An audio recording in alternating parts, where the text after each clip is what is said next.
before this, questioning myself, what new can I say? Because Pedro was here before me, and he pretty much said everything. So what is it I will say that is new to you? So give it up for Mr. Pedro again. Let me start with saying that SONILS is a Sonangol company and is therefore a public company. We are located physically in Luanda by the port terminal, and you have seen on the presentation that we are covering about 1.3 million square meters, whereby we are serving our clients. Today we are counting on about 144 clients, among which 52% are resident. They are housed in SONILS, and among which 10% are local companies. So a local company in terms of local content. And to also say that our management team has challenged us in a sense of what new value can we add for the local content. That is something that we have on the table and we're working on. So when it comes to services, you have seen again the list that Pedro has demonstrated on the presentation. That goes from engineering for infrastructure, in a sense of responding to what our client needs. That also goes on to the we own and we rent facility and installations that involves offices and warehouses. And then we do end-to-end on material handling. So whether if it's inbound, whether if it comes by road or if it comes by sea, and then offshore. And I think we also heard in the morning that this concept is a sort of a one-stop shop because this is integrated in a sense that all the services take place in one single place.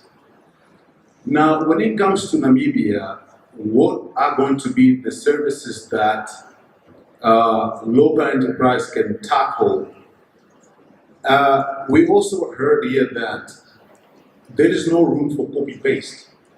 Each country has got its own reality, and from what we heard yesterday, and I've been participating on some of the conferences before this, I think it's really very clear that the Namibia knows what they want. So, well, if it's going to be on the tertiary services, if it's going to be on the secondary services, the reality is that from the platform that Namibia is building, is very clear that there will be room, is very clear that local enterprises will take benefit and they will surely have a role to play and they will be part of the business. So I don't think it would be valuable to say here what services they would be, but again, as I said, they can either be on handling services, they can either be on construction services, but again, Namibians will know better, they will allocate properly, and we see and we heard here about the local content. That is very important for the businesses in Namibia. For those coming here to do business, need to incorporate that concept to the local content. So I would say that there is opportunity, good opportunity, and that the local content will play significant role. The support does not come only from the port authorities. And on that sense, I would say that Namibia is blessed. When you look into the support infrastructure that exists already, if you look at the logistics capacity of Namibia, if you look at the education system of Namibia, if you look at the healthcare system, I mean, it's developed at the moment where you're discovering oil, and is blessed if you compare to other countries in the region that are quite a lot, that at the moment where they discovered oil in their countries, they didn't have maybe half of that capacity that Namibia does have.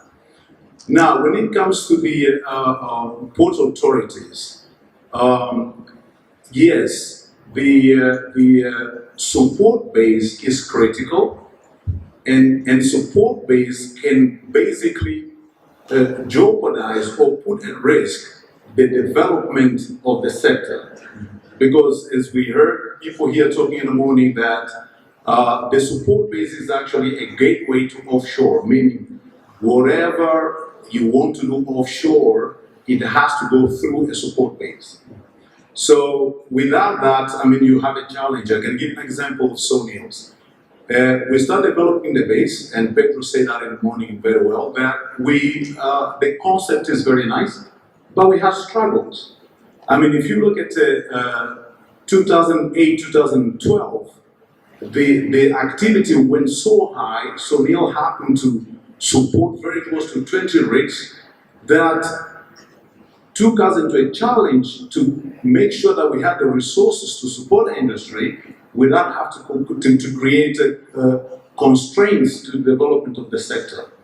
So the port authorities, they will need support themselves on other local authority. For example, the concept of SONILS came up through, the conception itself came up from the port authority discussing the Ministry of Transport that are actually in charge of the ports in Angola, and then with the Ministry of Petroleum.